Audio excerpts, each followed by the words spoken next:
Okay, guys, welcome back.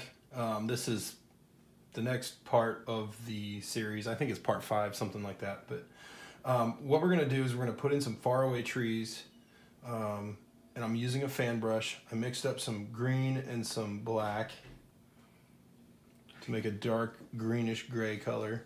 And these are very far away, so we're just going to do the tips of these trees. They're creating a ridge line to sort of block in where that mountain disappears into. And as we get closer to the center, the light's kind of coming through the middle. So I'm going to switch to that lighter green after I get both sides done. These are pine trees that are super, super, super far away.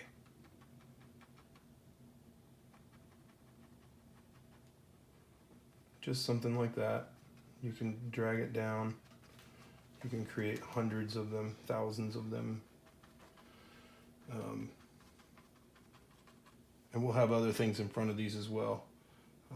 But it's just giving you an indication of where that tree line is. I'm going to stop it right in there somewhere. You don't want just a straight line. It'll look a little silly.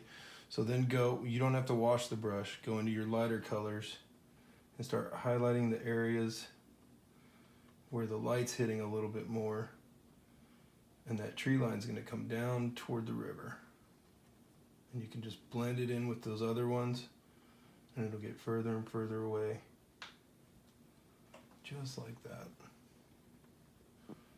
Now again, these are far away, so you're going to have trees in front of these, and it's going to trick the eye into thinking that there's a bunch of trees back there.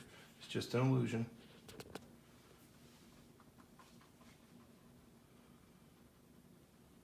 And you can see where that light's hitting now. And you can take more and carefully highlight other areas where sunlight's coming through the clouds. Maybe leave a little space in between them so that it looks like there's some shadowy stuff happening. Make it look a little more realistic. Something like that. Very, very, very little paint. Just touching it.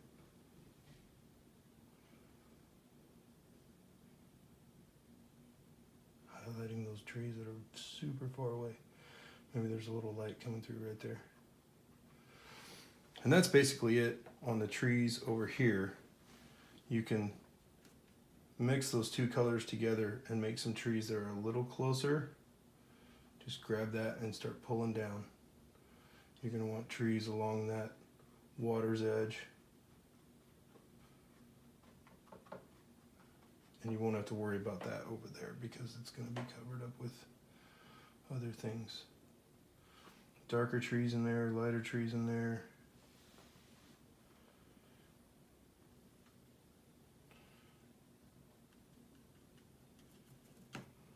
And as you get closer, those trees get a little larger.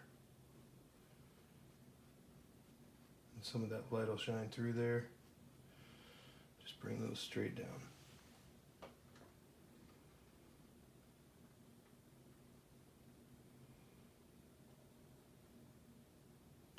There you go, tons of trees over there.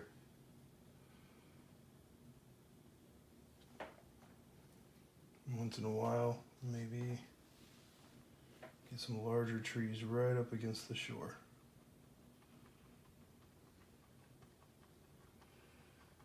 It's just an illusion.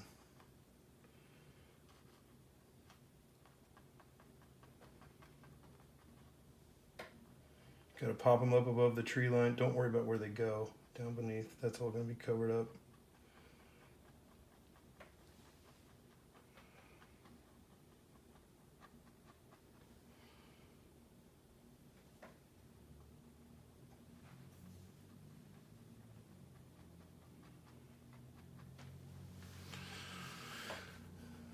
Over here, you get some larger ones coming over.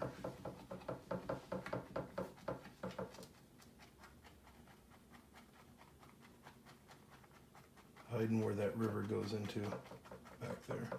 These are in front of the river.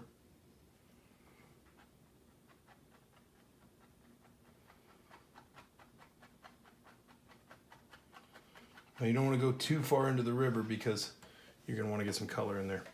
So get some reflection. If you want, you can just pull down reflection into the water.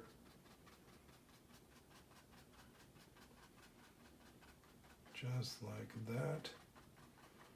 Doesn't have to be great or perfect. You can add to this later. You can take away from it if you want.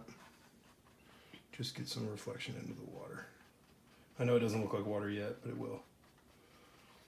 Acrylic and oil water, doing water is a little bit different on each one.